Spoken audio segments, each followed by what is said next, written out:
It's time for DodgerHeads.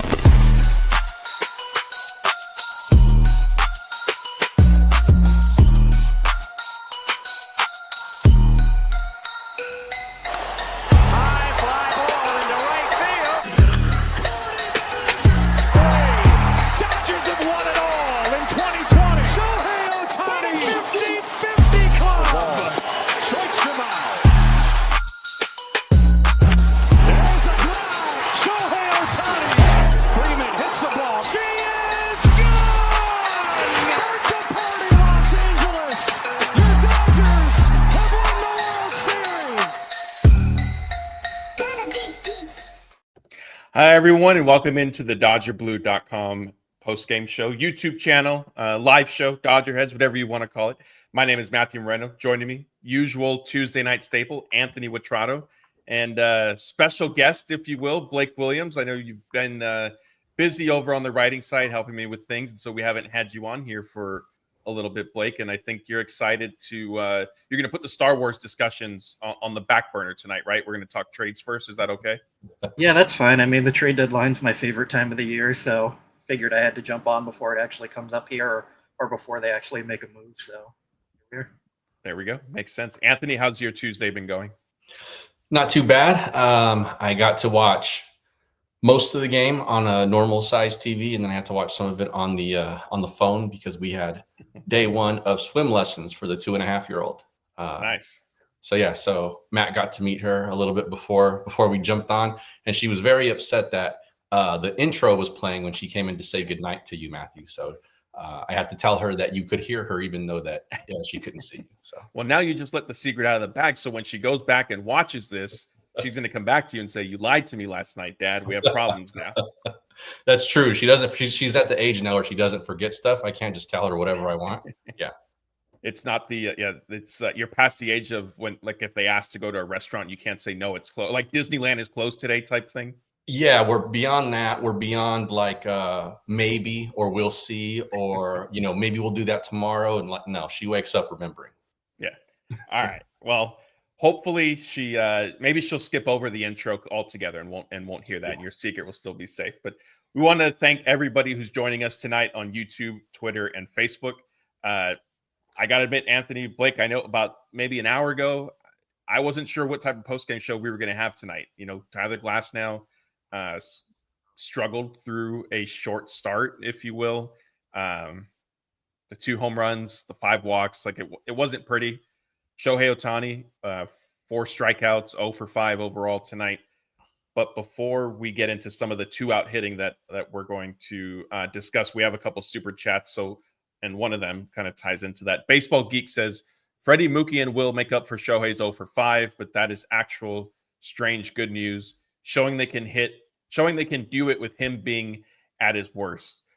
Blake, I'll let you take this one first. I know you've shared a lot of your thoughts about Otani, and it's not a positive. And I'm not necessarily disagreeing with you, but I know I saw some of the reaction to hey, strikeouts are actually okay, and this is why. So maybe you can expand on it a little bit for the people who follow us. Yeah, I mean, it was a bad day for Otani. I don't think anyone's going to say otherwise. I'm sure he'd say the same. And it wasn't just that it was bad. It was that he also didn't look good at the plate either. He was chasing a lot. He wasn't swinging at strikes. It just wasn't pretty. And I think we can kind of chalk that up to just being baseball's tough. Lodolo's a tough lefty with a lot of spin on his pitches, and he's going to give pretty much any lefty a hard time. But there's also a lot of concern about his overall strikeout numbers, and there's not really any correlation to offensive production and strikeout numbers. Is kind of what I was saying on Twitter. Like, you look at the top 7 hitters in OPS this year all have a strikeout rate above 25%. It's like 10 of the top 30 hitters have above a 26 or 27% strikeout rate. Like, outs are going to come at some point in some way, no matter what a hitter does. And it doesn't really matter if it's a strikeout or a ground out or a pop-up or a fly out. Like, an out's an out at the end of the day. So a lot of times hitters do end up trading a little more strikeout and swing and miss to get the extra power.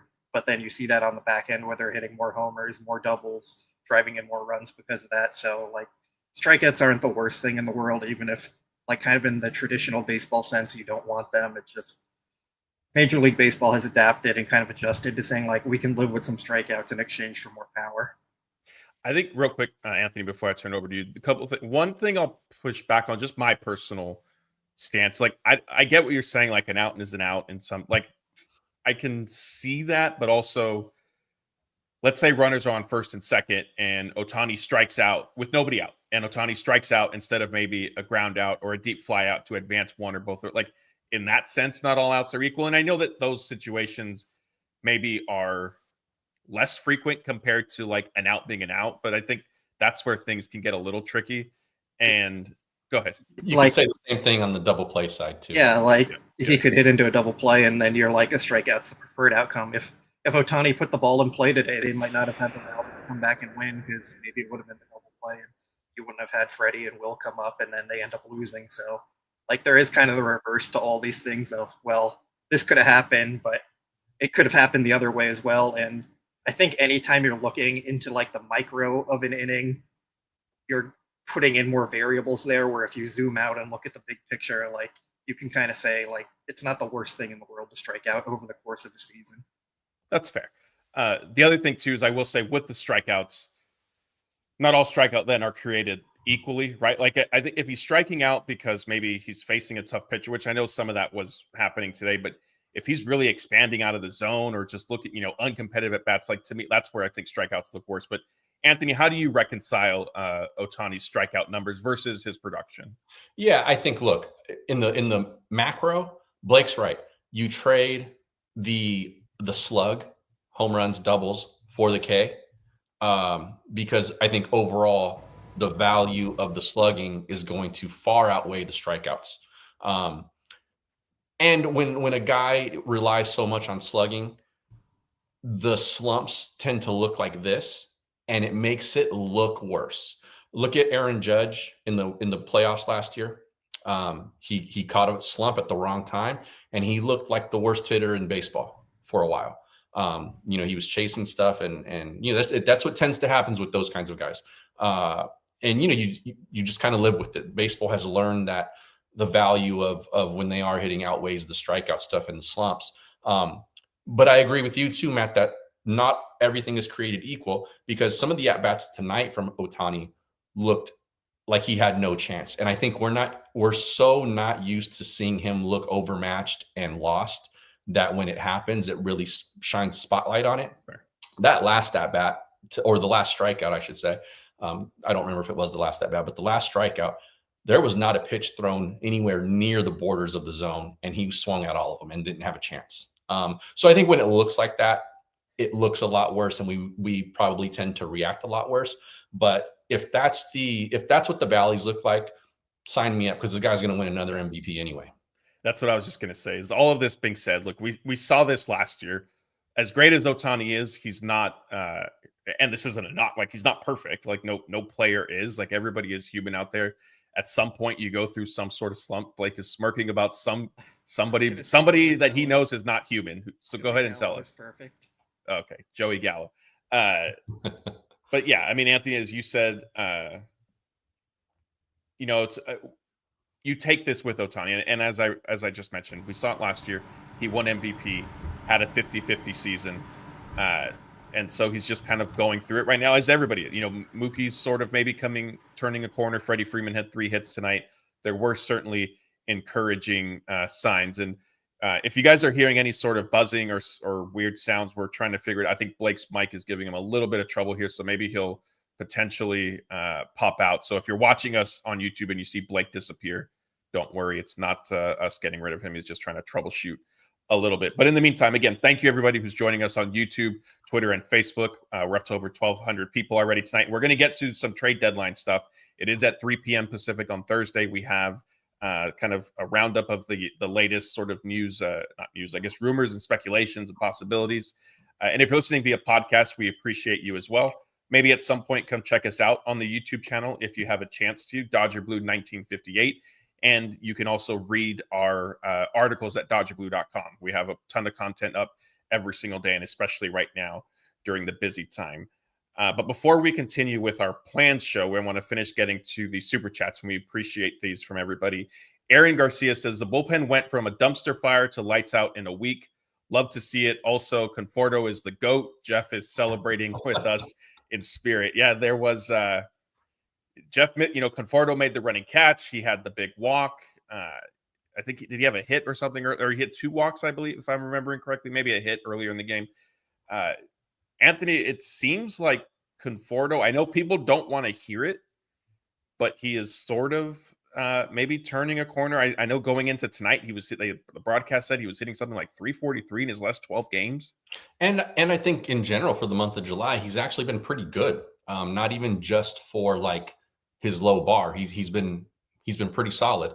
Not great, but he's been pretty solid. And so if he can just be that guy, maybe a little bit better, maybe a little more slug, because that's got to make up for some of the defense. We saw another one tonight.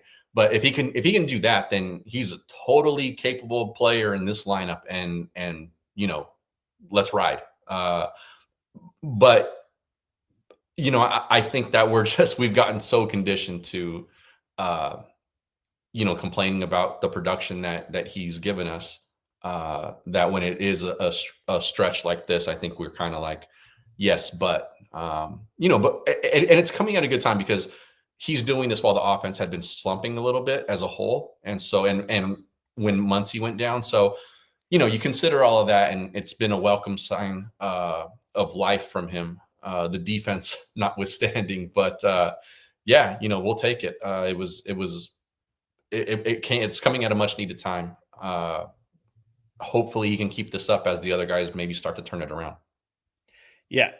What about, as you mentioned, like with Conforto, like this has been a roller coaster. It has been a little bit of seeing this before. I will say, I think this is the longest stretch where he's looked good, decent, better, however you want to describe it. Because before it was like, and people were mocking it, like, oh, they're playing the Rockies and that's why he had a good game, or it was against the Royals and that's why he had a good 2 game. This is, I think, the longest sustained stretch we've sort of seen from him in this regard.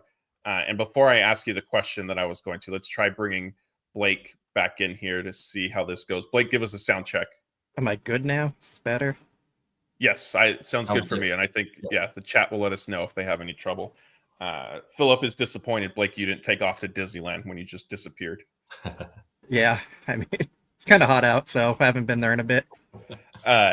Anthony, so the question I was going to post to you is, trade deadline's on Thursday.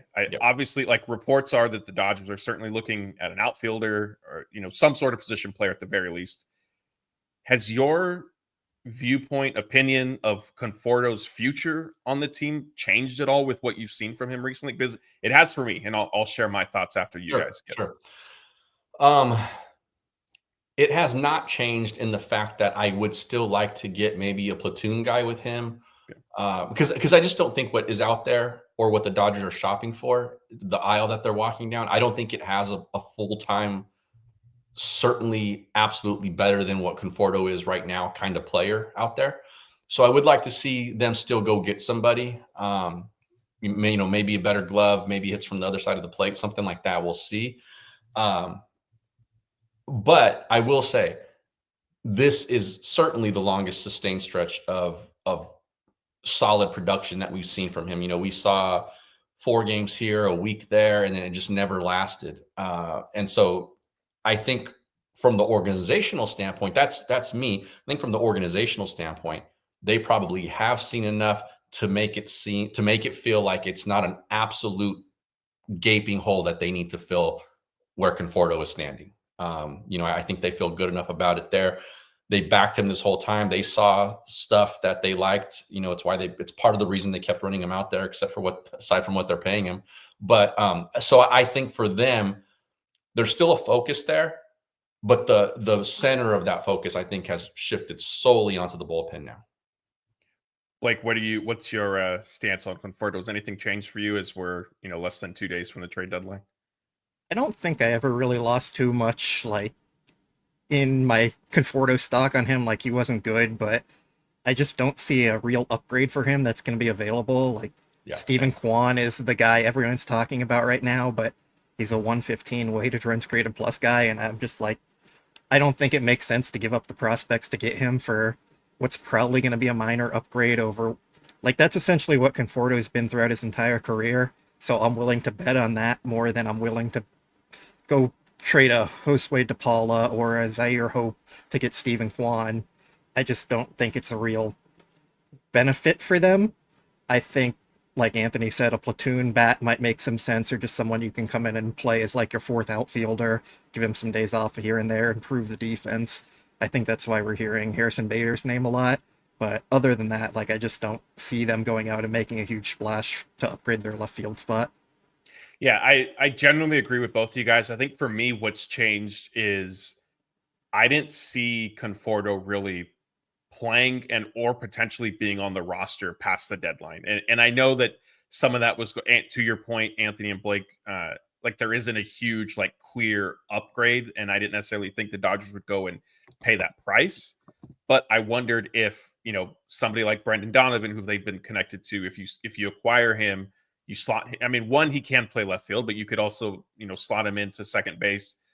Tommy Edmonds' right ankle inflammation permitting, you put him in center field, and then Pages becomes your left fielder. I saw something along those lines. Now, for me, it's shifted more towards, as Anthony, you mentioned, probably just finding a platoon for Conforto. I think he is hit enough to basically, warrant, validate, it might be a better word, the confidence that the Dodgers have had in him kind of, this first half of the season. And so now I'm not quite as convinced, and I know people are probably going to be upset. I'm already seeing the comments, and I'm sure, once this video is up on our podcast and on the YouTube channel, that they're going to be upset. But I don't see a scenario where Conforto isn't on the roster anymore beyond, this week. Whereas 2 weeks ago, I thought that was in peril a little bit. Yeah, Did you think, Matt, that they were going to, like, that he would be part of a trade package, or that they would just move on from him? Yes. Okay. I mean, I'm not sure how it would have happened. I don't think anyone would take him back in a trade with him still being owed $6 million or whatever it is. Yeah, I mean, I definitely, if I had to pick between those two, it would be more of like the DFA. Hey, like, we're just like, we gave it, more than technically half the season, because they're past, the 81 game mark. I thought they probably just would have said, okay, like, we have to DFA it, and that's not a decision that I would have predicted they would make without seeing what they did. And I know the money isn't the same, but without seeing what they did with Jason Hayward and then Chris Taylor and Austin Barnes this year, that showed me that the front office is a little bit more aggressive. Yeah, they understand, I think, that they're in this window. And so the fact that they made those two moves, and look, they're guys at the end of their bench, right, that weren't very good.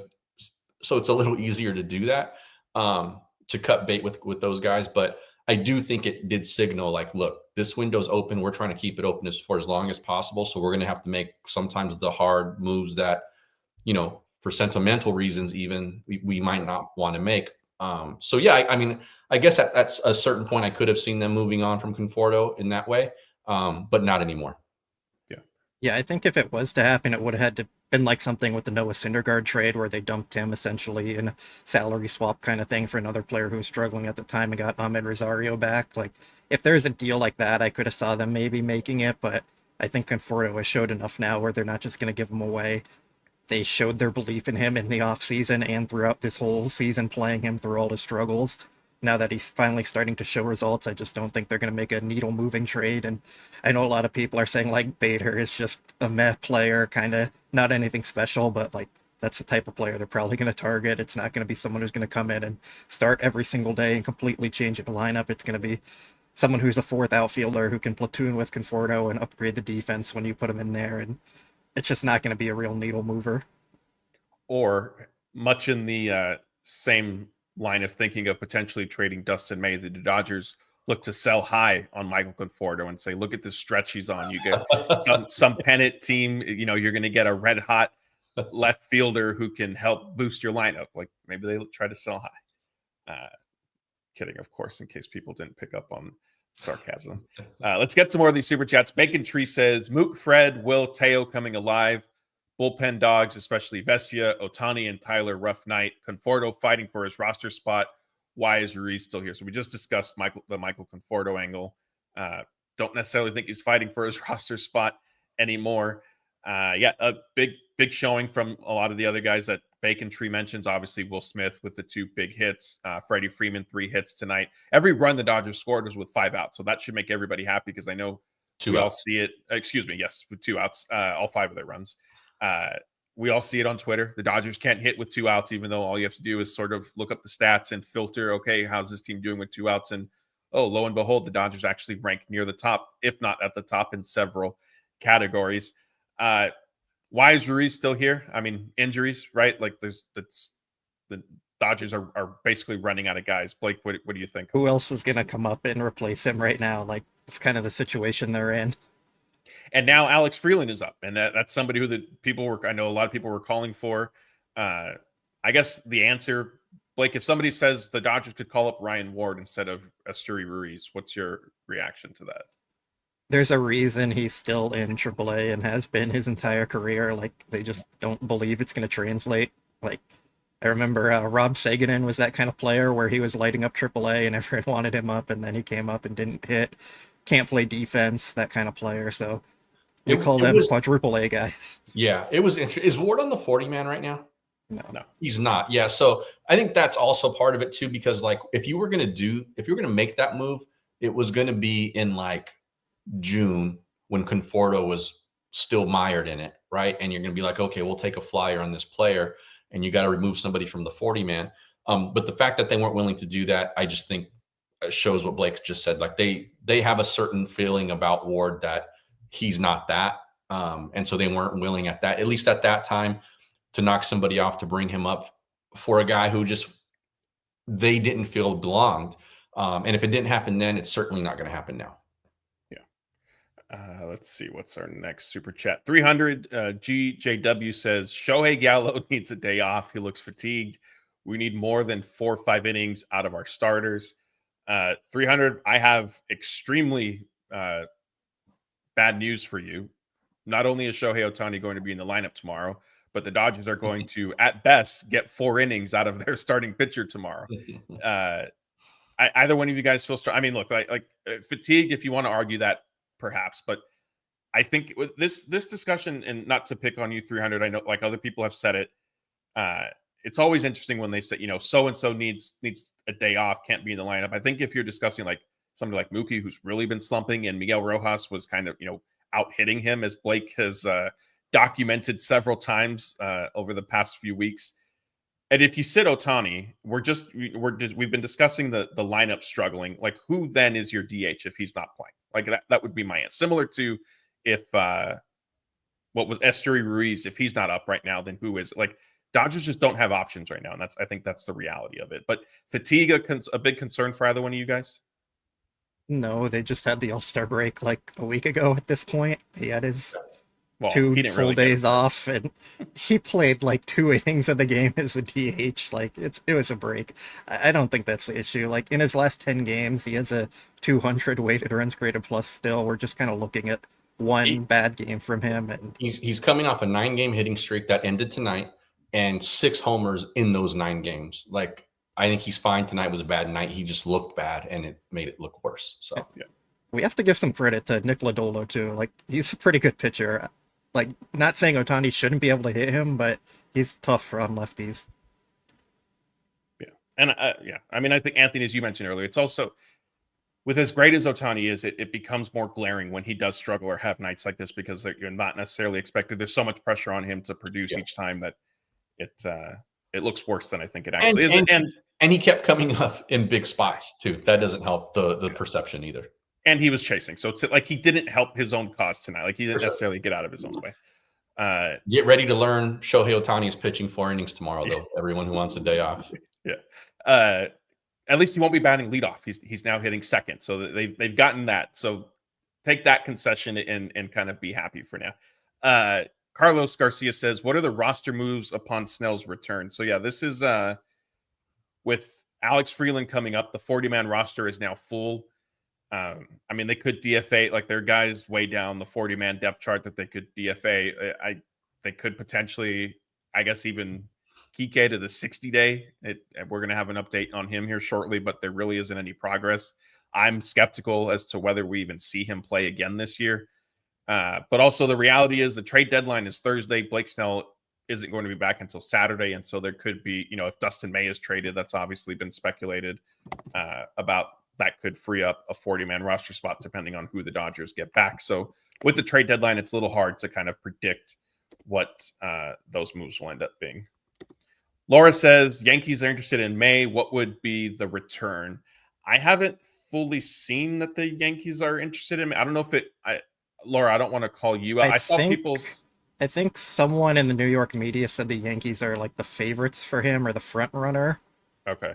But it wasn't like a New York Post or New York Times kind of thing. It was someone. Yeah. So the internet says Yankees interested in May, maybe the front runner, maybe not.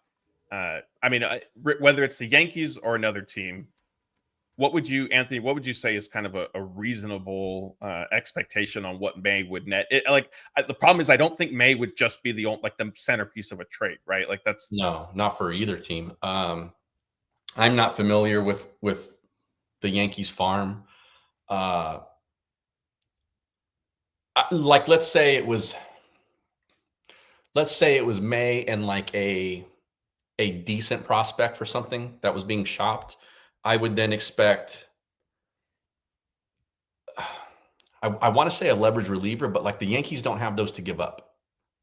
I don't see it happening in all honesty, because it just doesn't fit. With the Yankees specifically or anybody? With the Yankees specifically, yeah. Okay. What's your idea, Blake? I have an idea that I don't think Dodger fans would like. So there's been some reports that the Dodgers would want an outfielder for Dustin May, a left-handed hitter. I'm not going to say Bellinger. I'm going to say Trent Grisham. Actually, okay. Go ahead. Sorry, go ahead. And that would open up a spot for Spencer Jones, who's their top prospect. Get Cody in center. Grisham's having a nice year. He would upgrade the defense a bit for the Dodgers. I could see that kind of thing happening. I don't think they're going to trade May for prospects. Fabian Ardaya of The Athletic, I read a little bit of a Q&A he did today, and he mentioned Trent Grisham as not so much that the Dodgers were interested, but as somebody who would potentially fit their roster. There's I didn't read that, so there's a strong reaction to Trent Grisham possibly, and I don't necessarily blame them. I thought you were going Bellinger.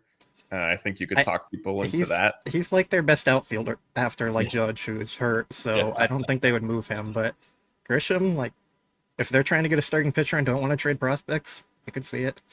Well, what about if they trade Dustin May and you give them this resurgent outfielder by the name of Michael Conforto? Then everybody's happy. The Yankees still have an outfielder. The Dodgers improve their defense. It's a win-win. I think the Yankees would want more, but if you can talk them into that, sure. All right. Another super chat from Carlos says, do we repeat if we don't make any trades? Go ahead. Go, Matt. Go. I'll say yes if everybody gets healthy and the stars meet expectations. I was going to say healthy rotation, which helps the bullpen, and then the bullpen gets healthy with the guys who we're talking Trinan is fully back, Kopech, those guys, not talking Gratterall or, Evan Phillips, obviously, none of that. And then I think you just need Freddie looks like he might be coming around. Mookie just needs to be decent. This version of Conforto, I don't think any of that stuff is a stretch right now. I don't think it's pipe dream type of stuff. If they do that, they go into October with the best roster in the National League. I think very hard to dispute that. And so I think they go in as the favorites. Doesn't mean that, we all know what October does. Yeah. But I think they're the favorites going in if that's the case. Yeah. I think with all the ifs involved in that, it's just their margin for error would be much thinner than if you were to make a trade to 4 for 5, sure. And right? I think any of the contenders have that same problem right now. Juan Soto just a few minutes ago looks like he might have tweaked something. Right, that could tank the Mets' chances. Whatever you think of Soto's season, but those things that I mentioned those because it doesn't feel like we're that far off from any of those things being a real thing. Blake, how are you answering this? I'll say maybe. I'm not giving a yes or no. Like, it's totally possible they could. Even if they don't get healthy, like, we've seen the postseason, it's just, there's so much randomness to it. Totally. I think if they do get healthy, they'd have the best roster, but even then, like, you just don't know because it's the postseason. We've seen years where the Dodgers have by far the best roster and they get swept in the first round, and we've seen years where teams sneak in with a bunch of holes on their roster and some random player gets hot and carries them to the World Series. Like, Yeah. so yeah, they're capable of winning World Series. Will they? I have no idea, but they could definitely do it regardless of what happens at the trade deadline. And Was in all that- honesty, what their rotation was going into October last year, they probably shouldn't have won the World Series, and they did. Yeah. Yes, I've shared this before. I remember, I was in San Diego for the NLDS. Dodgers go down 2-1 after losing game 3. And I had been there, was it 2022 or 23, whatever other year that the Dodgers were eliminated by the Padres. I kind of felt like here we go again, like the Dodgers are about to flame out in the NLDS. But yeah, I mean, you never know. Blake, was your reference to a random player was that a Eddie Rosario mention that you were alluding to Kinda. there? But it happens all the time. But to Maddie, man, yeah, I did call them to win at the deadline last year, and I was right, so I'm sticking with that and not making any more predictions. Okay, taking your ball and going home, as they say.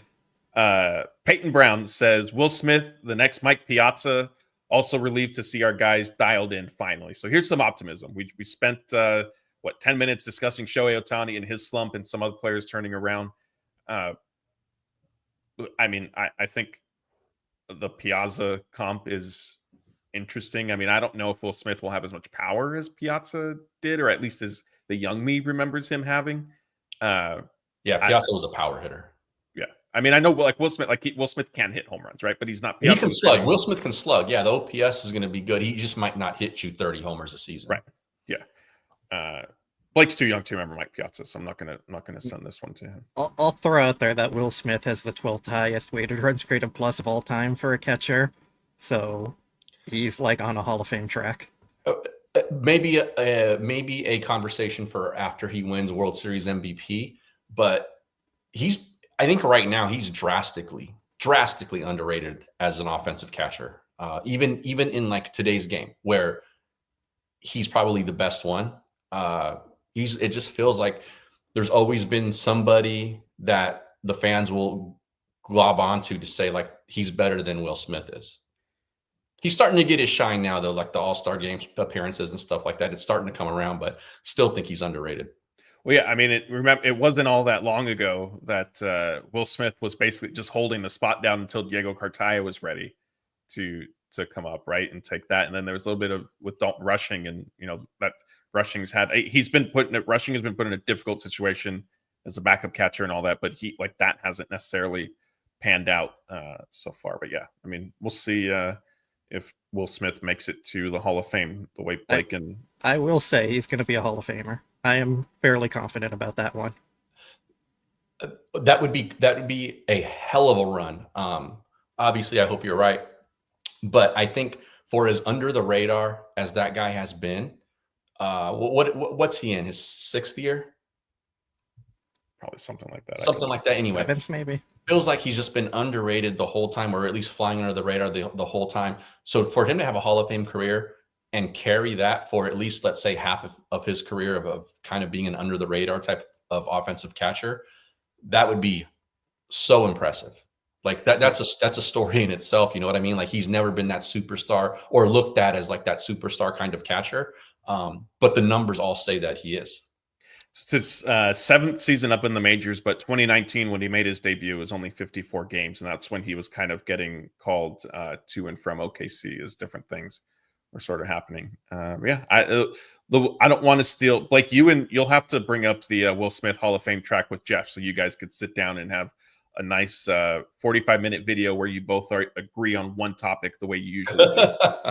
I mean, I just think the thing that benefits him now is name value doesn't always matter as much now with writers. Like it's more numbers based. I think it's trending that way, at least. There's still a lot of writers that are like still voting based on names and what they saw, but I think what benefits him is probably by the time he retires in say 10 years and then he's eligible in 15 years, like you look back and you see the numbers and you're like, wow, that guy was really good for a really long time. Yeah. All right. Fair enough. A couple more super chats here. Rod says 3 true outcome baseball is not as interesting to watch as put the ball in play baseball. It's supposed to be entertaining. It's supposed to be entertaining, isn't it? Stephen Kwan, he puts in all caps, is fun to watch. He puts the ball in play. The problem I think with this, and like let me say this first. I agree with Rod that the ball in play is a better product on the eyeballs. Yes. Okay, However, Manfred Schill. However, all right, Bryce Harper. However, if you are going to rely on that, you're going to be waiting for that entertainment for a long time because the pitching today is way too good. It's not just that guys are swinging for the fences and don't care about strikeouts. It's been an evolution of like, we got to stop caring so much about striking out because these guys are just striking us out. It's been part of that also, aside with the, along with the, like, we understand that we have to score with a big swing.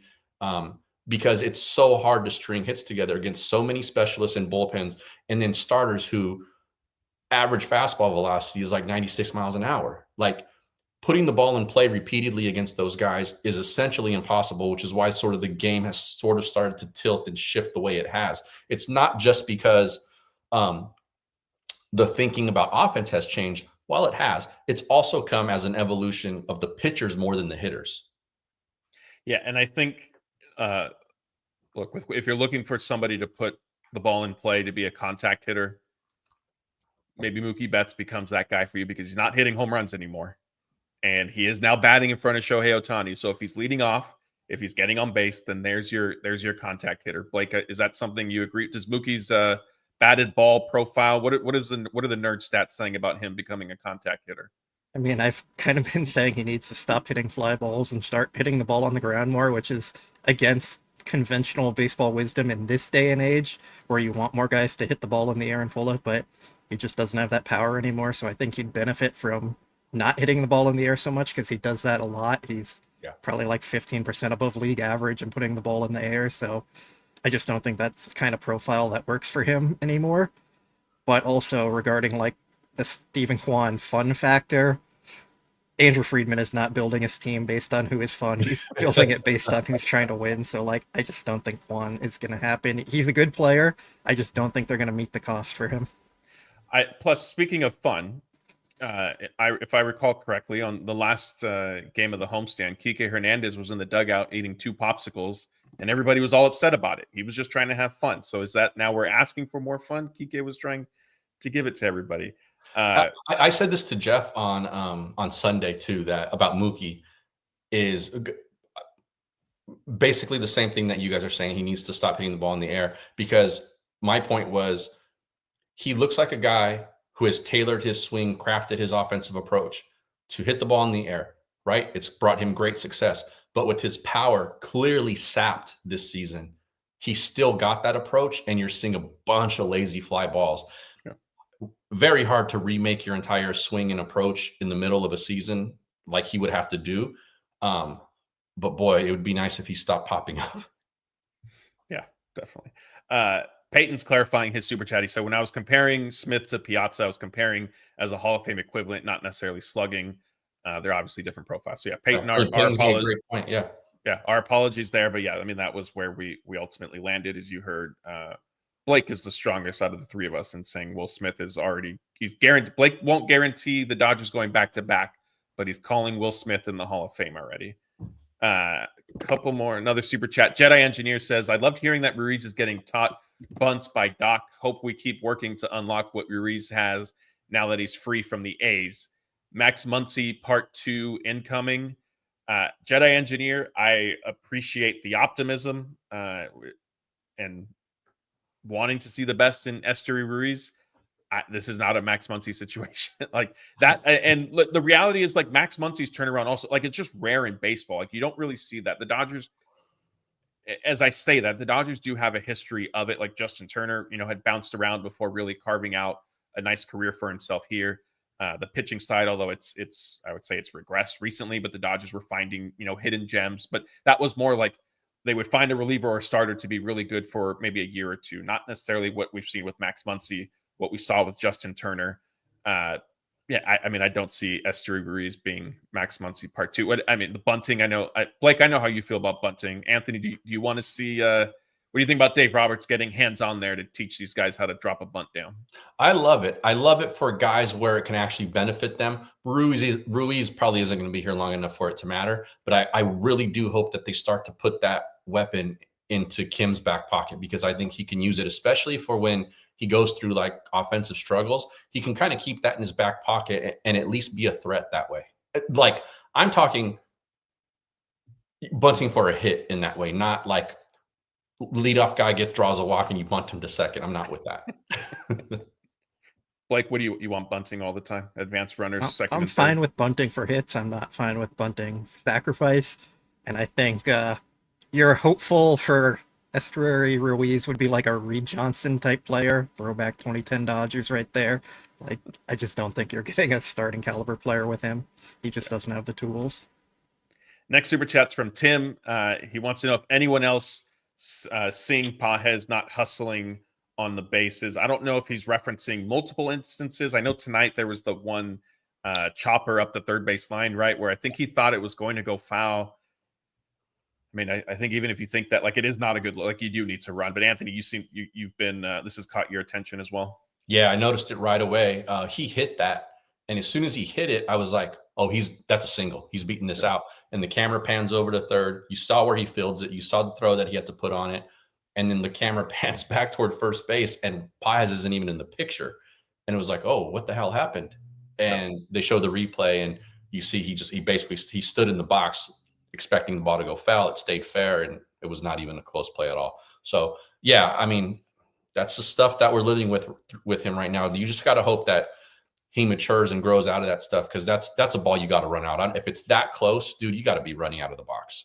Yeah, that's what I was gonna say. Is I think with Pages, unfortunately, like, there's just a I don't know if you want to call it maturation or a learning curve, or just, some, like, one of those two, maybe both, of just needing to kind of improve, basically. I mean, and Anthony, you mentioned it, like, you can't let that happen, especially as many times, whether it's tonight getting out of the box or taking, multiple bad reads in center field, although some of that, like, maybe he's just not cut out to be a center fielder and he's more just playing the role right now because the Dodgers are asking him to. But yeah, difficult stretch of games for Pages. I know, the Green Monster a couple times got it, like, he got way too close to that. Conforto as well, like that was I don't blame opposing players, though. Like, unless you play in the AL East, like, I don't really blame road players for that part of it. Like, he also made a really good play, I think, in the first game on a ball that bounced off the Monster. He barehanded it, and turned and fired in. That stuff I'm not so, like, concerned about. It's the stuff that, like, he really has full control over that he keeps screwing up. Yeah, that's fair. Let's see a couple more super chats here. Another one from Carlos says, Flaherty, Edman, when were the trades made last season? 2 days before the deadline, 2 hours before, 2 minutes before, looking for historical data. So actually the Kopech and Tommy Edman 3-team trade was made a year ago today. So it was July 29th last year. So that would have been 2 days before. That's when it was made official. It might have been reported, or I don't remember if it was reported the day before or if that was all on the same day. But it was at least made official. For like tracking purposes. The Flaherty trade was made pretty much at the deadline. Yeah, right? Flaherty was late. Yeah, I don't remember the Edman one, but Flaherty was late. Yeah, Flaherty I think might have even been after like after 3 p.m. because I think like 3 p.m. came and it looked like nothing was happening. And then a few minutes after, it might have even been 10 or 15 minutes after, like it started to come out that the Dodgers got that one done. But yeah, back with Yu Darvish too was the last minute one that happened. Like, you just don't really know. Yeah, they can happen at any point. Yeah. So Carlos, there's the little bit of historical data for you, if you will, if a year ago is considered historical. Speaking of strikeouts, LLM213 says, "Is it me or are strikeouts up really bad?" I think they've been trending in this direction. I don't know. I don't have it off the top of my head. I pulled up all the numbers for this one. Perfect. So if we're just talking about the Dodgers, last year they struck out 21.8%, or that's this year. They're striking out 21.8% of the time. Last year they struck out 21.4% of the time.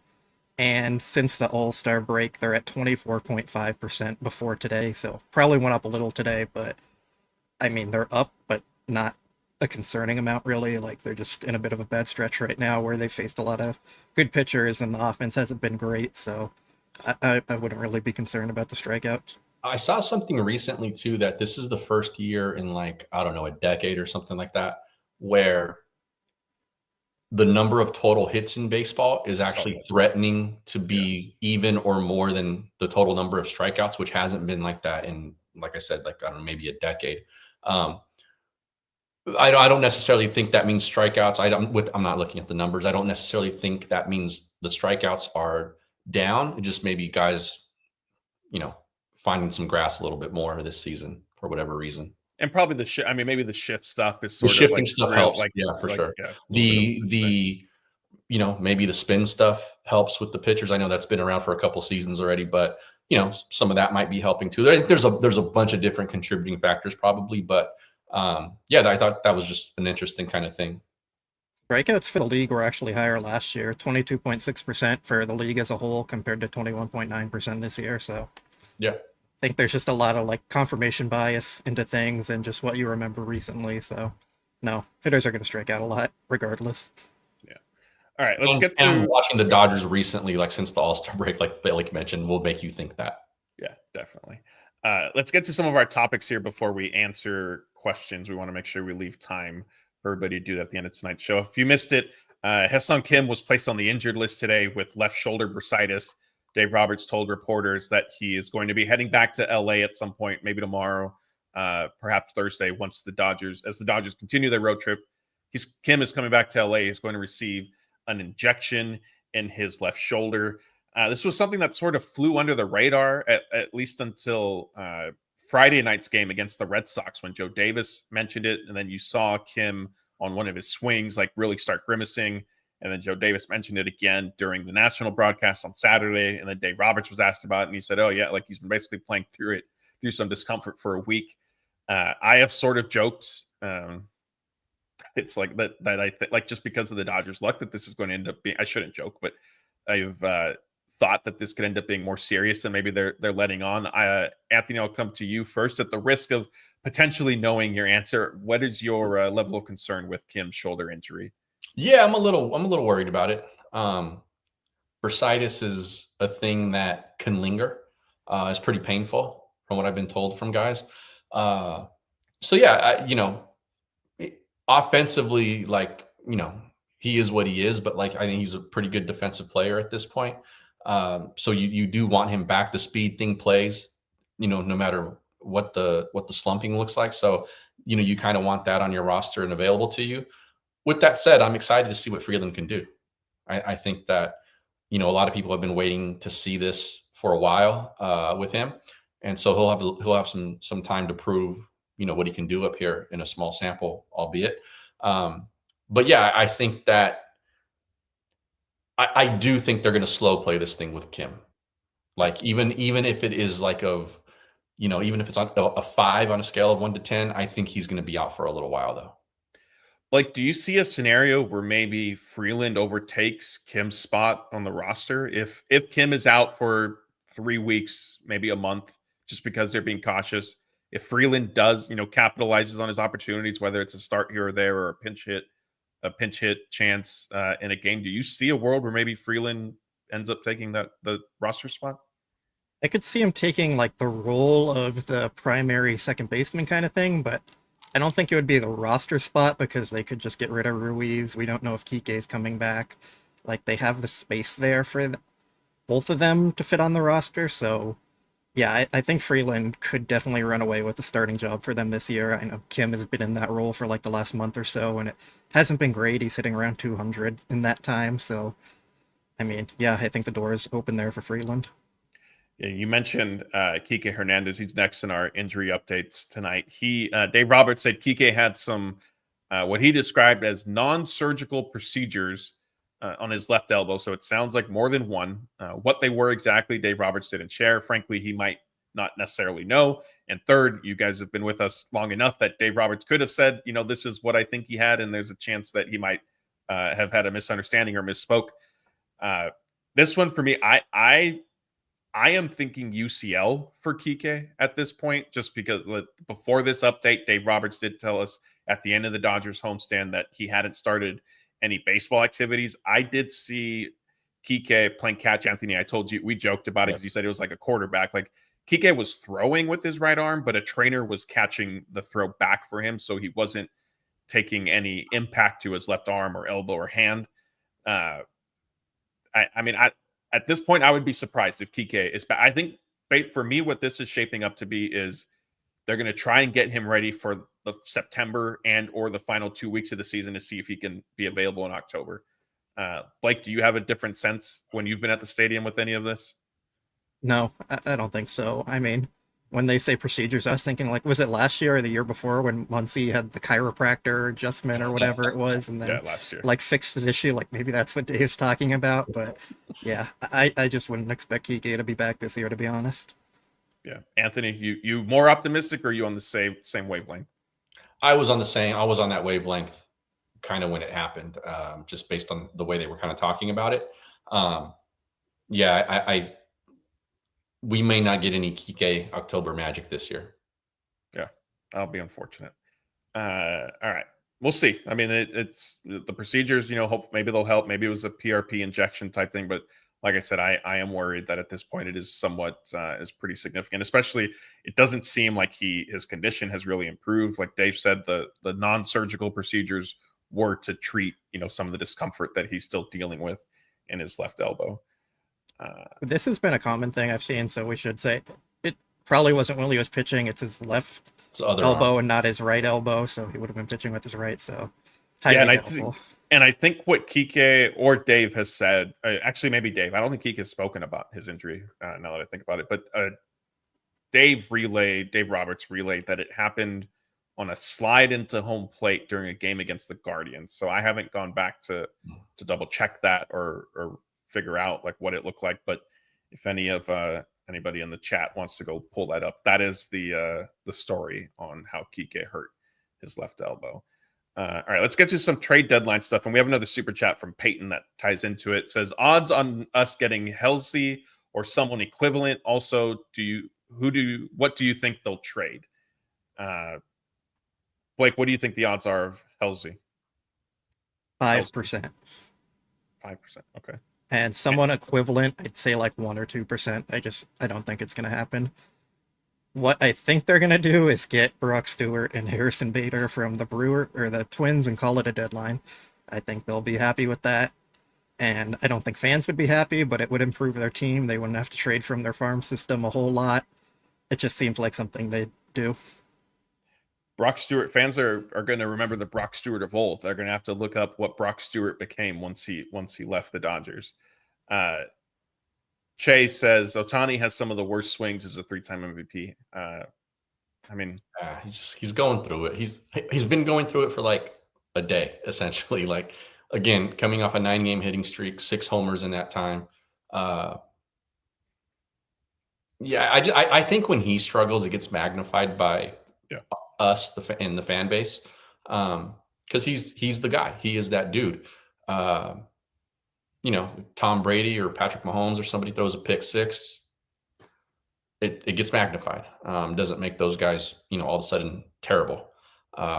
He's fine. Before we dive into more of trade deadline talk, Blake, you're facing some serious allegations here from a Mr. Scott Gearman is saying this guy stole my Brock Stewart idea. I didn't see it until I thought about it, but I did see Scott also had it, and we both talked to the same person about these kind of things. So yeah, I'm not saying anything more than that. Scott can come fight me if he wants. Scott and Blake are going to be fighting in the streets of where'd you say Scott was visiting when he was on vacation? Bakersfield, Fresno, all these. Yeah. Scott is sending Blake pictures of Hawaii at the beach, and Blake is saying, "Oh, that's Lancaster looks nice." Type thing was his response to him. All right, let's get into trade deadline. Blake mentioned it. He thinks Harrison Bader is a potential trade target for the Dodgers. Jack Harris of the LA Times did report that the Dodgers' interest has sort of increased. Dodgers' interest in Bader has sort of picked up over the past few days, maybe this week specifically. We discussed Helsley. He's obviously another option. He is a rental, but he's certainly can I call him elite, Blake? Does he qualify for that label with you nerds? I'd say very good. Okay. Very good, and a lot of interest in him. Pete Fairbanks probably in that same category, although under team control beyond this season, whereas Helsley is not. Stephen Kwan, we sort of discussed. Anthony, from these 4 players here, Bader, Helsley, Fairbanks, Kwan, is there one that sticks out most to you that you think would be the biggest boost for the Dodgers, whether they look for an outfielder or a relief pitcher? I think probably Helsley. I think that'd be the guy where I would look to have the biggest short-term impact for this team's chances. Bader, it's fine. He would serve a purpose. I think he would help the overall depth of the position player roster. Fairbanks, okay, I could get excited about that, I guess. Kwan, I think, does the same kind of thing as Bader does, but he's going to cost a lot more. Yeah. And so I don't really have any interest in that. I don't think the Dodgers would either. And then as far as like other guys, like other names, like I don't think the Twins are really going to, I don't think they sell their relievers. And then everybody else who, you might have hopes for is just going to be, the cost is going to be astronomical, I think, because there's so many buyers. You didn't see the Duran hug watch in the Twins bullpen tonight. That set everybody on fire, and people saying that he was traded. Yeah, I mean, I agree with you, and sort of in line with what Blake was saying in terms of maybe Bader, Brock Stewart combination. I do think that is something that Andrew Friedman, I think, enjoys too. Like, just kind of go to one team, sort of address both of your needs. Maybe not the flashiest guy available. And the reality is, like, I know it sounds funny. Look, Tanner Scott has obviously struggled. He's on the injured list, so that's a separate issue. Kirby Yates obviously struggled. If Blake Trinan, he is back, if he can be, what you think he can be, then that's certainly a big boost. And at that point, I think it takes some of the pressure or the feeling of, oh man, we have to go and get, an established lights out closer. I know. Go ahead. Let me ask you this, because I understand what you're saying there with Trinan. Are you saying that with the belief that Tanner Scott comes back this year? Because for me personally, I am currently in the camp of I'll believe that he's back when he's actually on the mound in a real game pitching, because I think we might have seen the last of him this season. That's fair. And I was there when Scott's injury first happened, and it's being relayed that he felt a sting or a sensation or whatever. I thought for sure, like, there's no way this isn't like the catastrophic injury that pitchers unfortunately happen. What we've heard since then, and Tanner Scott did start playing catch. He has started his throwing program. Like, I do think that he's back. I guess, like, am I confident in that? No. Am I confident in him, A, being back, and B, staying healthy, and then C, like, getting back to the level that he was? Like, not necessarily. I think if he can get what level are we talking about? Are we talking about 2024 or non-Dodger level? Yes, last year. If he can settle in somewhere between what we've seen with the Dodgers and what he, pitched himself into being, then I think that'll work out. But yeah, I mean, I think something like Bader and Scott's idea of Brock Stewart makes sense. And as TQT is noting, Bader could be Conforto's platoon part because Kiké isn't coming back. Yeah, like that. I do think that the Dodgers, it has been reported that they're looking for a left-handed hitting outfielder. I think that's kind of older line of thinking before Michael Conforto went on this, what do we call it, 2-week hot stretch now that he's in the midst of. I think that they're more likely to find somebody to platoon with him, regardless whether Kiké is back or not.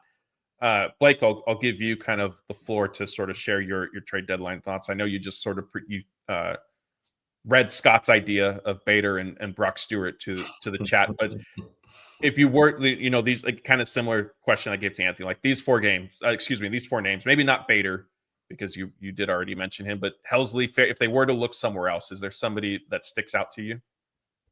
I mean, I think Kwan is the best player there. I think he's a really good player. It just still comes back to I don't think they're going to pay the price to go and get him. I know a lot of people don't like that take and think I hate Kwan because of this, but I literally just think it's about the price and the Dodgers not being willing to meet that. I think Helsley is going to go to another team that's a little more desperate and doesn't have guys like Kopech and Treinen coming back. So I think another team's going to overpay more than the Dodgers will there. I don't think the Rays actually trade Fairbanks unless they're getting another good reliever back with more team control. So I just don't really see that happening. That's why I go back to the Bader and Brock Stewart kind of deal, or maybe an Anthony Bender type pitcher who has some more control there, but you could get him from the Marlins and he'd be an upgrade. I just don't think we're getting any real splash this trade deadline. I think it's going to be more like we're going to improve the fringes of our team and bet on guys rebounding and getting healthy again. And regarding Tanner Scott, like I fully believe he's coming back from what I've heard and talking to him and some other people. Like I don't see him not coming back this year. Do you see him getting to a more effective level consistently? Like even because that's the other, like, great. If he's back, then sure, that's a big first step. But then if it's more of what we've seen throughout this season, like it's what you have in terms of value is I don't want to say non-existent, but it makes it a lot harder. He's also had stretches where he's been pretty good, though. Yeah, I mean, I honestly don't know if he's going to get back to that level, but I think the Dodgers are going to bet on that more than they'd be willing to trade multiple prospects to go get another closer. Like, Agree. That's just not how they operate. So if he gets back to it, like, great. If not, then they're probably going to bullpen it with Treinen and Kopech getting saves and whoever else they end up acquiring, and Vesia and Dreyer. Like, they'll just kind of mix and match like they've done in previous postseasons. The last two times they've won the World Series, they haven't really had a set closer anyways. In 2020, it was Julio getting a lot of the save opportunities, and last year it was whoever was available at the time when it came up. So, like, I don't think you definitely need that elite lockdown closer, and I think they're going to kind of go with that mindset. They also may end up with a couple, like I said this to Jeff on Sunday too, that some of these answers might be internal as the rotation sort of starts to flush itself out.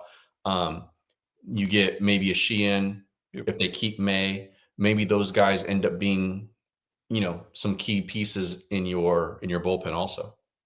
Yeah. Real quick with some of the trade. Blake, by the way, sorry, Matt, real quick on speaking to that, I think I said it to you, Matt.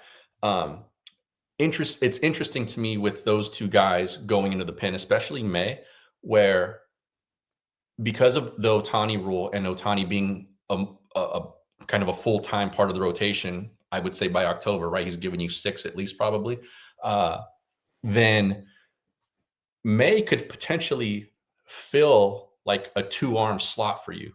He might not be able to go back-to-back in those situations or anything like that, but he's a guy where you can go, okay, every time you go in, you're going to give us at least 6 outs.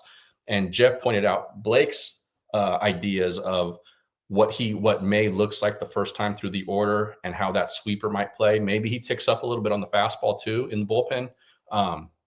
That gets me a little bit curious. So like, even if they don't make any blockbuster reliever type of deals, I think there could be some interesting things that happen in the bullpen still internally. Yeah. Blake, do you want to, I know it sounded like Jeff relayed it, and I know you've shared it with me. Do you want to kind of give the chat people here who are listening sort of your line of thinking with Dustin May being in the bullpen? Yeah, sure. So, like, the first time through the order, he's like a 3.5, 3.7 ERA type pitcher. His strikeout numbers are pretty good. Second time through the order, he goes up to like a 5 ERA. Third time through the order, he's like at a 7 ERA. First time through the order, he has a home run per 9 of less than 1. Second and third time through the order, it goes up to like 2. And his sweeper is really elite. First time through the order, it gets a lot of swing and miss. His fastball also plays up really well, but he doesn't have any other pitches besides for those two. So as a starter, he really has to rely on throwing multiple bad pitches to try and get hitters out, but it doesn't work. So if you limit him to just facing 6 to 9 hitters a night kind of thing, and you limit the pitches he's throwing to his fastball and his sweeper, you're probably going to get better results there than he's getting as a starter. So I think he's just a really obvious, like, move him to the bullpen and let things play up and work out better there than trying to force him into being a starter. Yeah. And I mean, the rotation is getting healthy. So at this point, I think that's probably what we're going to end up seeing. Real quick to kind of wrap up some of the trade deadline stuff. NS is saying Dodgers won't touch Class A with gambling allegations. I bet my money on that. And in case people didn't get it, put in parentheses, get my joke. Speaking of Class A, 300 GJW says, I want Class A. What a gut punch for Cleveland. Yeah, I mean, this is Suarez with the Diamondbacks, he got hit by a pitch last night. Everything came back clean, so he could still be traded. Clase's situation obviously is unfortunate for the Guardians. Although the flip side to this, though, is people weren't sure if the Guardians were even going to sell or trade anyway, and their front office has a reputation for being difficult to trade with. So at least for me, I'm not necessarily feeling much sympathy for them because it wasn't clear that they were even going to go down this path. Yeah. That front office is the whole reason that Francisco Lindor is probably not a Dodger right now. Good point. Much to Blake's chagrin, he was a big Francisco Lindor. What year was that, Blake, that you wanted Lindor? I know Daniel and all them give you a little bit of a hard time. 19, maybe? I think it was 9. Yeah, because it was either 18 or 9, or it was like 19, early 20, I think. It was when they still had Seager, and I wanted them both because I wanted Seager to move over to third and then Lindor at shortstop. I didn't think Lindor was an upgrade over Seager, but when you combine them together, like, it's a really nice combo to have. Yeah, that was one where like everyone thought it was going to happen. I remember writing about it and saying like, yeah, this is the guy that you empty the prospects for, because they had been saving guys. Certain guys were untouchable for a long time, and I was like, okay, this is the guy. And then after it didn't happen, then it came out later that like the Cleveland front office was just impossible to deal with. Yeah. Then they Dodgers pivoted and ended up with Mookie. Won 2 World Series. It's not aging well right now, but they did win 2 World Series with him. So, and there's still time to add a third. Carlos, big spender tonight. Carlos, we appreciate you. How do you respond to someone that claims MLB favoritism demonstrated towards Otani versus Class A gambling investigation? This is because Otani was not put on leave. I don't know. I know Blake and Anthony, this fell on your radar. There was a reporter, if you will. Cleveland Guardians beat writer. Yes. Gosh. Anthony, go ahead, and then Blake, I'll let you share. Yeah, I'll be quick. Like, we're preaching to the choir here. This isn't going to fall in the ears that it needs to. But one, Major League Baseball was not investigating Otani. They're investigating Class A and the other guys. This was a federal investigation that did not end up centering on Otani. It never centered on Mazahara either. What's his name? Ipe, just call him Ipe. Yeah, it didn't center on him either. They were fringe characters here, and so that's why. And the other stuff, it's a Major League Baseball led investigation. Those guys are at the center of it. They have evidence they believe that warrants a suspension. That would, they wouldn't do that if they thought that it wasn't like grievance proof, right? And so with the Players Association, so that's why it's apples and oranges here that they're comparing, and the people who are saying that stuff are either purposely uneducated or they know and they're just being idiots because they want social media attention. I tend to think it is the latter. And I know Blake wasn't the only one who went after that Cleveland quote unquote beat reporter for what she said. But it was just incredible. It was an incredibly dumb take to basically say like the Dodgers are getting favoritism because Otani wasn't suspended. There's also the part that Otani's case was never about betting on baseball, whereas Clase's and I think Ortiz's were with the Guardians. Like, that is much different in Major League Baseball's eyes. Otani's was related to other things, and it wasn't actually them investigating him. It was a federal investigation, and they looked into the theft that was related to Otani. So by the time MLB actually found out about it, the federal investigation was already almost wrapped up and done at that point, and they had a lot of information. So, like, they're just not similar cases here. They weren't investigating Otani. They were investigating the fraud and the theft that was taken from his account. So it's just like, just tell people to read a book or something. Like, there's no real point in responding to them unless you want to get a nice little dunk on them. I thought the saying is to go touch grass. I thought that's what people always tell someone. That's for when people are only just locked inside. Like, you're telling them to go do something. Read a book is for information. Got it. Okay. All right. So yeah, there you have it. Anthony and Blake, I have nothing. You guys covered it pretty well. And hopefully that line, I know that it's not going to be the case, but hopefully that line of thinking will subside and not happen. But you have, I guess, people who cover the Guardians. You have, I've seen some Padres fans and discussing the same thing, and then Dodger fans replying to them saying you're upset about Otani when you root for, an actual cheater in Tatis who got, busted for PEDs, and then it just becomes pointless. But anyway, let's just all get along, everybody, and enjoy watching baseball. All right, let's get to questions. And as a reminder, if you guys could just start it with the word question in all caps, it makes it easier for us to pick out. And as those are coming in, quick little preview for tomorrow. We obviously discussed Alex Freeland being up with the team because of Hyeseong Kim going on the injured list. Dave Roberts did make it sound like Freeland is going to be in the lineup for the finale out in Cincinnati playing third base. So look for him to make his MLB debut tomorrow. Also, Shohei Otani is pitching, as I mentioned earlier. This start is expected to be 4 innings. The hope is he can go 4 innings. It'll be Otani's longest start of the season. You guys, Anthony, looking forward to one or both of these more than the other? Both. I am. It's, for me personally, it's must-see TV every time Otani takes the ball right now, and I'm excited to see Freeland. I know that he had struggled a bit before a recent little quick hot stretch in the minors, but I think he's been a guy knocking on the door all season with his production for the most part. So excited to see what he can do. I know fans have been sort of calling for him for a while. Rightfully wanting to replace some guys or not, but he's here now, and so I'm pretty excited to see what he can do. Yeah. All right, let's get to some of these questions. Oh, Carlos, I missed this super chat earlier. My apologies. He wants to know who are the starting pitchers in the 6-man rotation. So, assuming health, no particular order: Yamamoto, Glasnow, Otani, Snell, Kershaw, probably Sheehan over May once the dust settles. Although it does seem like at first Dave Roberts sort of backtracked on.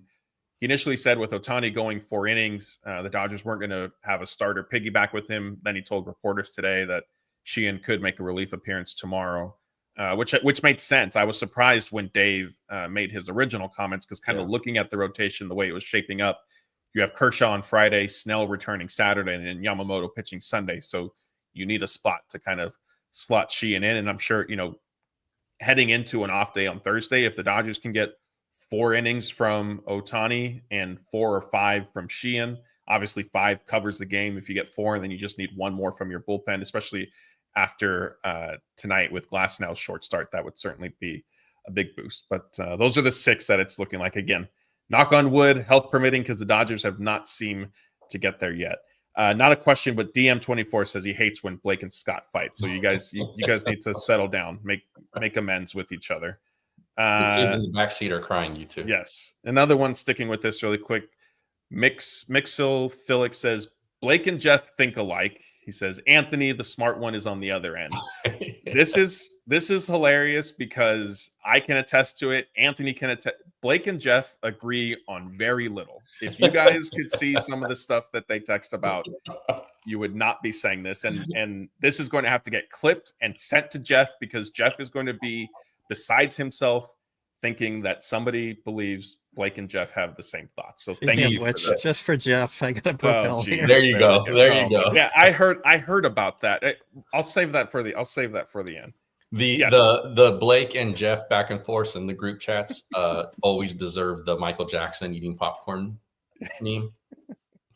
And yes, I am in the middle for several years now. As people know, I have been bringing balance to our shows, making sure that we don't come across as homerish and, just giving a total perspective here at DodgerBlue.com. So thank you for these astute observations. They will be shared with the rest of our staff. All right, here's some questions. Dale S. says, rate these pitchers 1 to 5, 1 being the highest ceiling.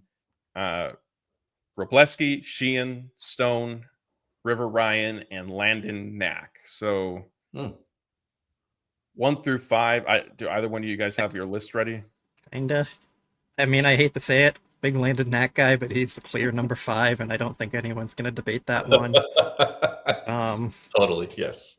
I'm going to go Sheehan 1, River Ryan 2, Stone 3, Robo 4. Okay. If we're going to count in the injuries and stuff, I'd have to lower River Ryan and Stone, but I mean, just the talent we saw before they actually got hurt was really good. So, yeah.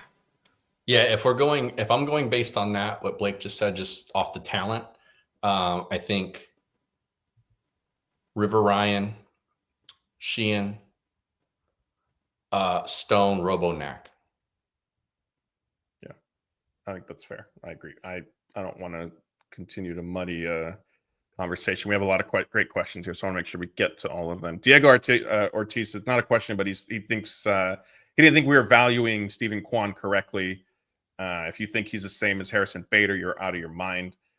I don't know. No one said he's the same, though. We just I don't think he's that. We were talking about like the cost-wise. There's a cost risk there. Yeah, this is strictly for me of that Kwan is not worth the cost. Right. Not that he's not better than Bader. It's that Bader's going to be probably a reasonable cost, and the upgrade that Kwan is not going to be worth the upgrade in cost that he's going to command. So that I think that's where I'm sitting with it. I would like to have Kwan if his price is the same as Bader's. I'm fine with that. He's a better player. But I think for what Cleveland's going to ask for him, he's not worth that. Yeah, that's what Scott's saying, and I think that's definitely where we generally all sort of agree on. Scooter Booter wants to know, do you think we might get 2 outfielders at the deadline? I do think Bader and trading May for Grisham is a possibility. I hadn't necessarily thought of it. I mean, I guess the Kiké injury, maybe the Hyeseong Kim injury makes it possible that you trade. I mean, if someone like Brendan Donovan, who's not fully an outfielder but can play outfield, like I don't know if they get 2 like strictly outfielders. Do you think they get either one of you think they get 2 position players, if not 2 outfielders? I would be more surprised if they get 2 than if they don't get 1. So I think 0 is more likely than 2. Yeah, I think that's fair because I think the focus is in the bullpen. Yeah, all right. Let's see what else we have. Also, I'm seeing some slander in the chat of people saying that I picked the Padres to win in the NLDS. I think you didn't do that. I said that I was picking the Padres to bring balance to our show because it was you. But you picked the Padres. You, myself, and Jeff, right? Was it us 3? Something like that. And you and Jeff both picked the Padres, and so I said, look, it's important to us that we not come across as just being homers. So I will bring balance, and I will say Padres. I'm not picking the Padres. I just said Padres. That's how that happened. It's not balance if you're just saying them and not picking them, though. Anyway, Man Bro Dude 23 says, was there a team-wide initiative to change their hitting approach in 2025? Max Muncy earlier in the year said Dodgers wanted him to hit more grounders, and it ruined him until he went back to home runs. Yeah, I mean, that Muncy thing was odd, and it was even more strange when it came out after the fact that, or at least more recently, that Dodgers hitting coaches are the ones that told Muncy to start doing that. So I don't know what happened there, but I don't necessarily think there's been a complete like philosophical change. Do either one of you disagree? Yeah, I mean, I think it's just players struggling. Freddie Freeman hasn't been healthy type thing. But yeah, I don't know if there's been a huge shift. The Muncy thing, like, yes, that was strange. All-time bonehead Galaxy brain move. Yeah. G. Stephen Q says, what number will we use for the Miggy Rose statue? Full circle at 72. Maybe they'll put 72 on the back and 11 on the front. That way he can. No, because Rocky's going to get a statue too eventually. Oh, that's so right. You can't have 2 11s out there. That's right. Miggy won his ring with 11. Well, if he wins another, you'll have to. I guess the Dodgers just have to win another one this year so that he can wear 72 on his statue. Eden wants to know, realistically, what would the Dodgers have to give the Yankees to get Cody Bellinger? Otani. I mean, yeah, I mean, there probably isn't there isn't a move that the Dodgers would do that the Yankees would also accept, right? Is probably the I don't want to say easiest way to answer this, but the realistic way. Yeah, if the Yankees were doing it, they'd probably want like Sheehan back or some crazy overpay, and the Dodgers wouldn't do that. So, yeah, I just don't see that one happening. Yeah, I mean, Bellinger's too important to that lineup right now. So yeah, I mean, they're not moving him.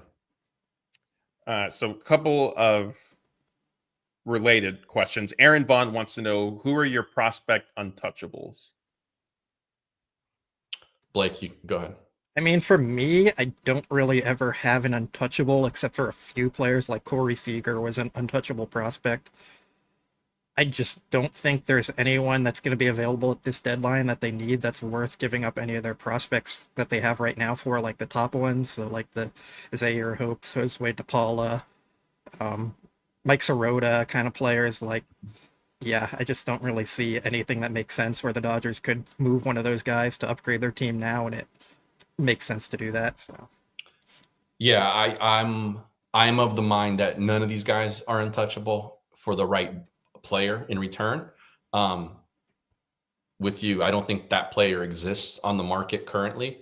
So with that said, I think then that does make some guys untouchable. At least this trade deadline for me, that's DePaula, Hope, Freeland right now, Sirota, River Ryan, probably. Yeah, I mean those top prospect kind of guys. I think there's nobody on the market right now that is worth the Dodgers giving up that prospect capital. Yeah, and then kind of spinning off this, TQT wants to know, why do they see rushing as untouchable when Smith and Freeman are entrenched at catcher and first base for the next few years? I think, as these guys are saying, it's more of just there's not necessarily a trade out there that you would include Dalton rushing in to acquire a specific player. That being said, I do think that some of it, like, this is a little bit of a curious decision. It is also very early in Rushing's career. I know that Zaire Hope and Jackson Ferris are promising prospects right now. So the Michael Busch trade, like, he's doing well for the Cubs, but the Dodgers look like that trade may honestly end up being a win-win for both teams, and that doesn't happen very often. But then you have the Diego Cartaya situation where he regressed, and that went how it ended up going. So it is a little bit odd, but I think it is early right now to say, like, yes, we have to trade him, or no, we don't. And then related to that, JRM wants to know, can Rushing play left field? Anthony, go ahead. You can add.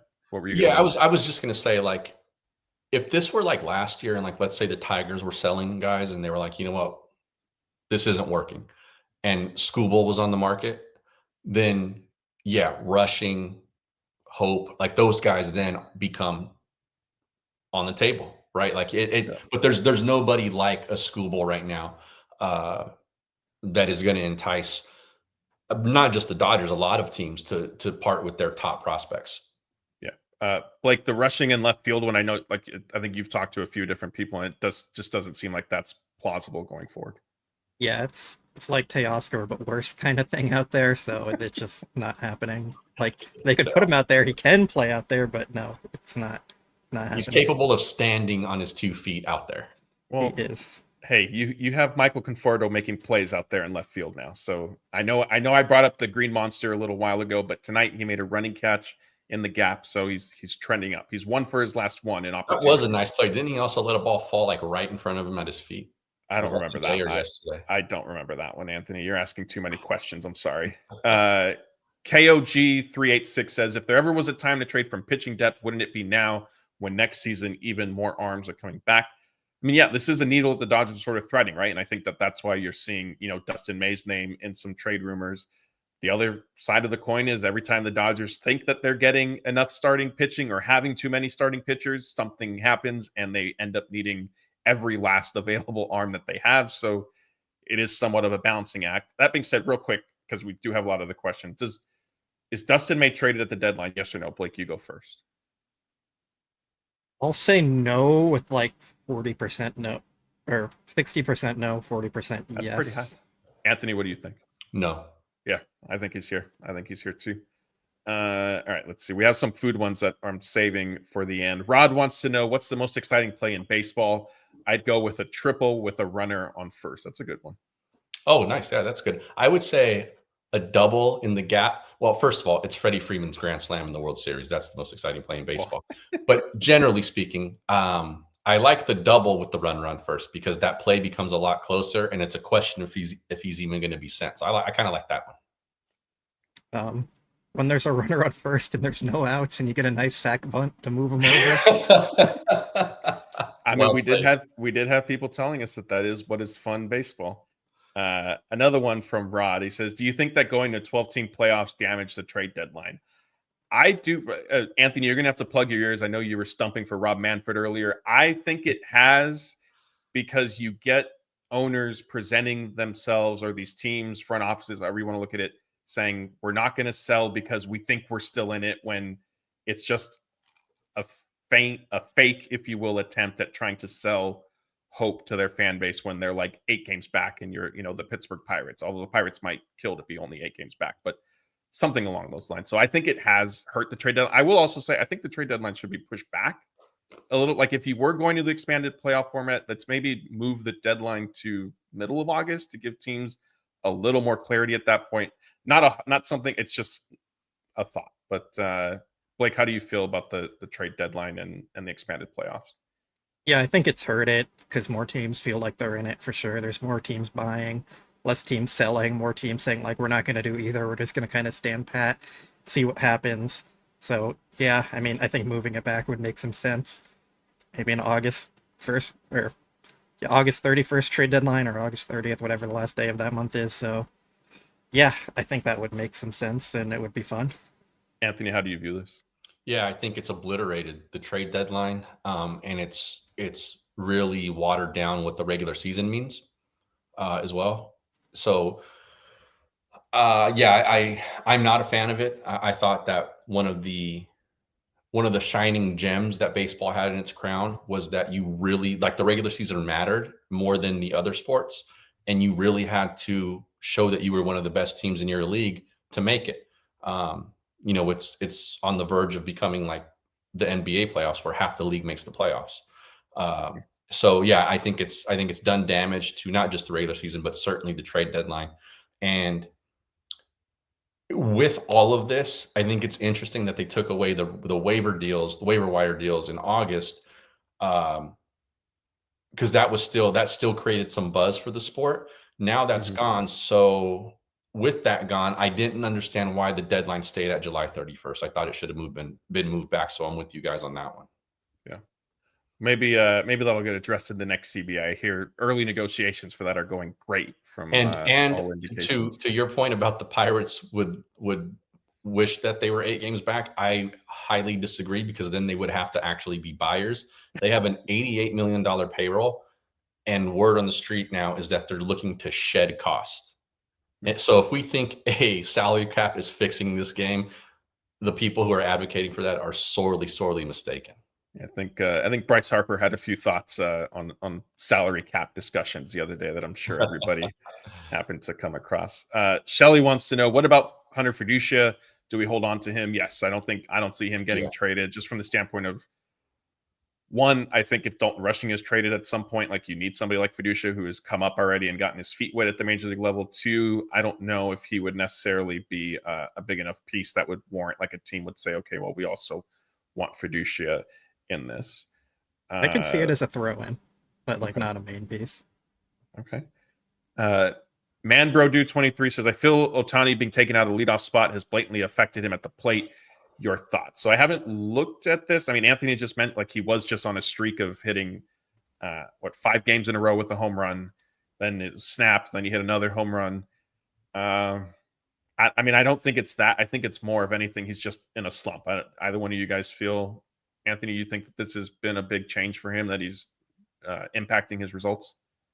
I don't think so. The sample's been small, and also he was good. He's been good. I mean, he just went on a home run binge, 9-game hitting streak, like I mentioned earlier. He was bad tonight, but he's been mostly good. Throughout the stats, Fangraphs hasn't updated yet, but out of the 2-hole he entered today with a 1.300 OPS out of the first spot, 983, and he's hitting 300 while batting second compared to 274 while leading off. So yeah, pretty much I'm gonna say no. Yeah. Here's a good question. A super chat from Carlos. About to start coaching my son's little league team. What is the most important baseball skill I should teach them? I mean, it's obviously bunting, but I'll let you guys also share your thoughts. How to hit homers, lift the ball, launch angle. Yep. Yeah. Not ground balls, because Muncy was instructed to hit the ball on the ground for a little while. Yeah, I mean, Carlos, I guess it depends what age group you're at. I would say if they're like just past T-ball age, like learning how to catch and throw the ball, like make that fun for them, make it competition for them. Hey, if you do this many in a row without dropping one, you get a prize, something like that. If they're 10, 11, I would say We got 13 under. I would say, okay, 13 under. For that, I would say if you're a team that can catch fly balls and field ground balls, you're going to win a lot of games, because the hitting, I think, is going to sort of balance itself out at that age. But if you can play defense, if you can pick the ball out of the dirt and catch the ball out of the air, that's going to be huge for your win-loss. Yeah, somebody also said bat flips. I'd also say, like, teaching them failure is okay. Like, failure is going to happen a lot in baseball, and I know it can be frustrating for people. Like, I failed a lot in baseball for sure. So, like, teaching them that mentality that, like, you have more chances, you can come back and make more plays, and you'll get more at bats and opportunities. Like, just be okay with the failure of it too. Yeah, tell the Marlins that, Blake. They cut me. I failed too many times there. I don't mean to laugh, but I was not expecting that, Anthony. The wooden bat, man. I was a little guy. I was like 140 pounds. I couldn't hit with the wooden bat. NS says, do we as Dodger fans care about, quote, costs with this organization, though? And I think this was coming up as you guys were mentioning. Prospect stuff, yeah. Yeah, trading prospects and holding on to.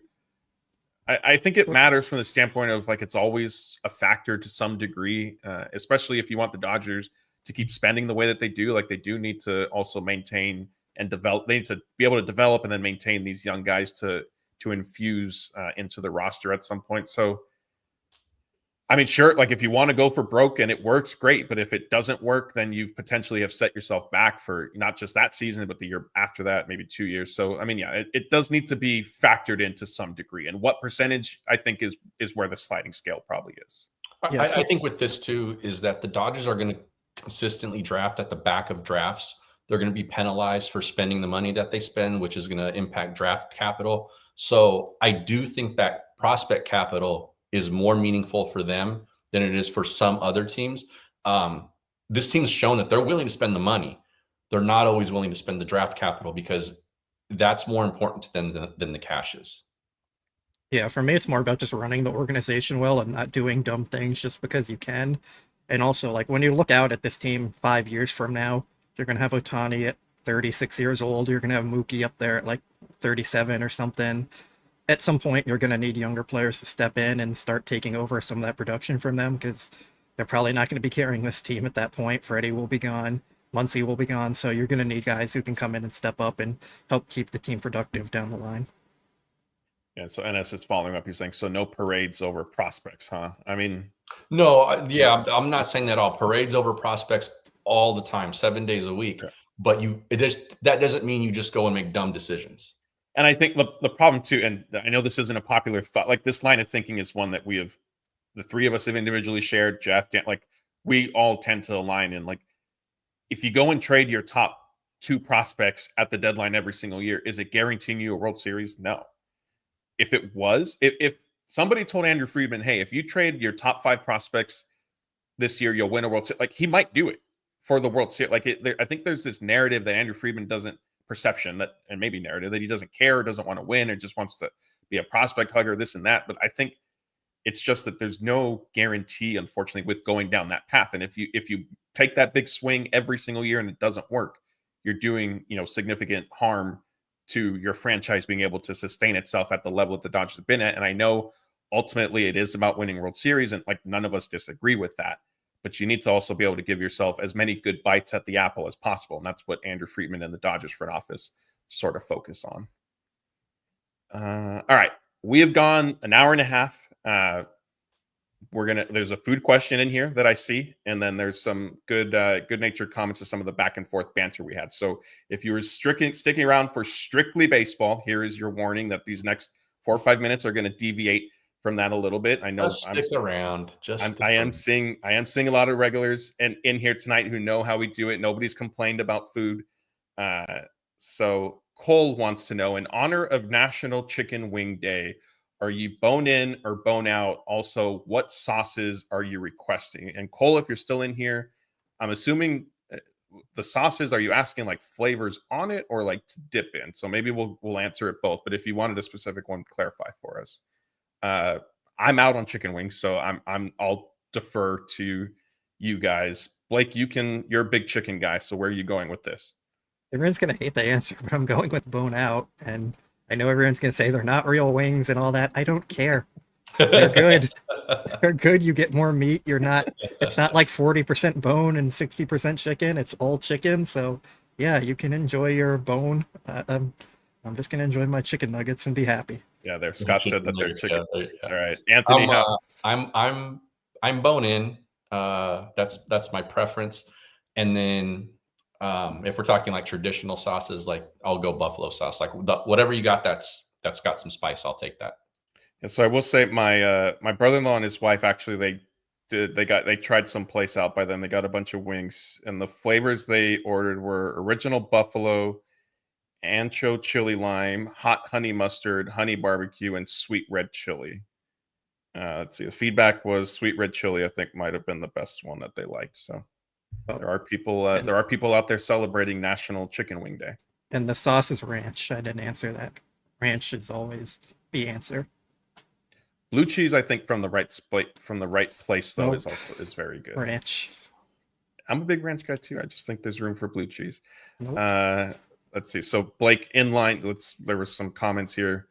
Deuce is saying Blake's baseball takes are elite. Food takes not so much. And I think yes, with your chicken nuggets comments, it's giving some validity to that. Boston Blake does have bad food takes, is what Alex says. Aaron Vaughn says, how blasphemous is Boston Blake's love for Boston teams? Well, if LA had a football team when I started watching football, it would probably be different. So you can blame the Rams and the Chargers and the Raiders, whoever you want.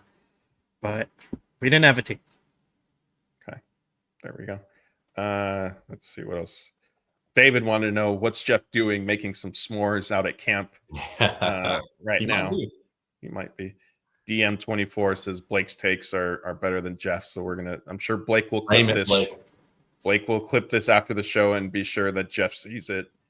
I already knew that though, so I don't need to clip it. Maddie Man said, I think this popped up earlier. All kidding aside, Jeff is very good at what he does. Yes, that's the big thing that I wanted to kind of hit on and sort of close our show with. And actually, before I do that, here, Noisy Ninja, Blake, there's a question for you. Since you were right last year about the Dodgers winning the World Series, you dodged this question earlier. Are you willing to go on the record now for this season? I'll say no, and it's just about playing the odds of like the best team has a 20% chance of winning. So like that's an 80% chance of losing. So I'm not saying they don't have the talent or can't do it. I'm just going with the numbers and the odds of it. So your answer is how, like when I said I'm bringing balance to our show, so I'm going to say Padres. No, I'm saying no. I'm giving an answer. I'm just explaining why I'm giving that answer, and it's not about the talent or anything like that.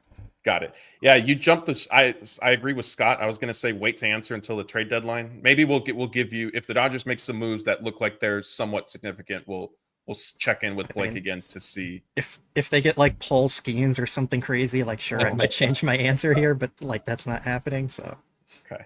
I had this Matty Man comment up earlier. I was going to get. He said, "All kidding aside, Jeff's very good, is what he does." Yeah, Matty Man. First, I appreciate this praise for Jeff, and I think it's reflective of our show and our staff as a whole.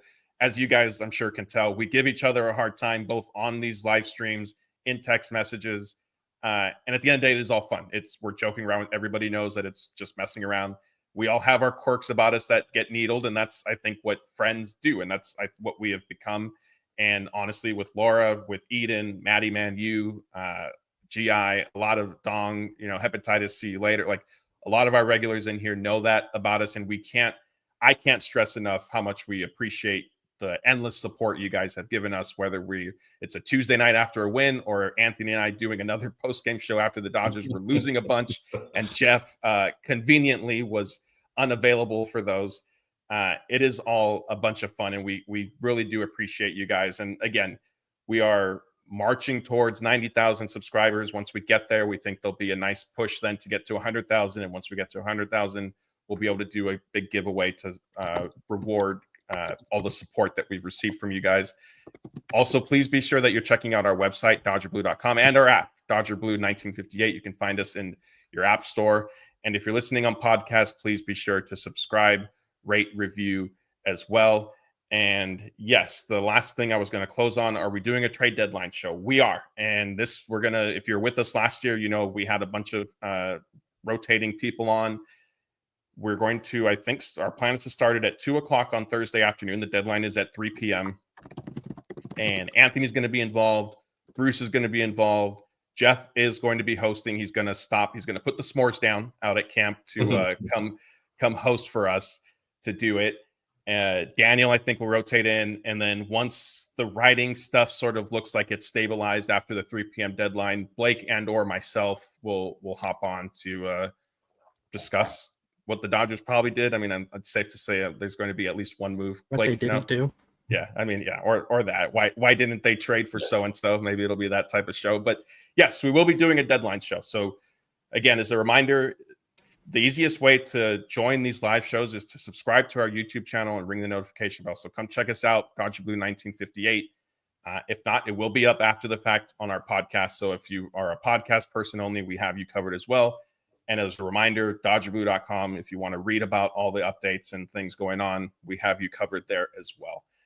So those are our plans. We'll be back on Thursday. And once again, that is Blake. That is Anthony. I'm Matthew. And we will see you guys next time.